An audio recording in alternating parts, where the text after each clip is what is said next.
На 2 август ќе започне ловната сезона за отстрел на прелетен дивеч, иако во Кочани функционира ново ловно здружение кое ги доби концесиите за стопанисување со ловиштата Подлог и Бање, кое во потрага по нови членови издава дозволи за лов.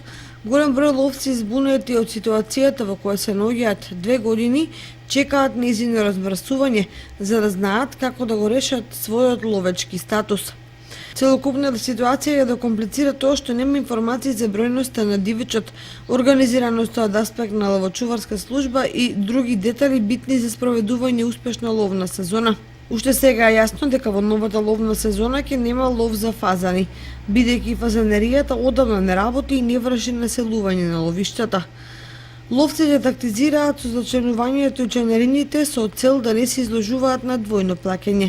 Например, тие што се зачлениле во ловното здружение Горица Чешиново, однапред знаат дека нема да ловат дива свиње, туку само прелетен и полезен дивеч.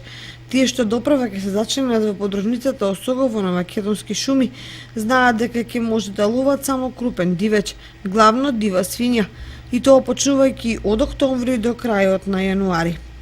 Значи, ако некој сака да лови и во полинијата и во планините, ќе мора да плати членарина во 2 здруженија и да комбинира. А тоа значи вкупно 7-8 илјади денари годишно и плюс тековни трошоци. Во секој случај за 10 дена ќе се види како ќе се снајдат здруженијата, а како ловците во новата распределба на ловиштата и дали тоа ќе предонесе за развој на ловот или за негова понатамошна стагнација.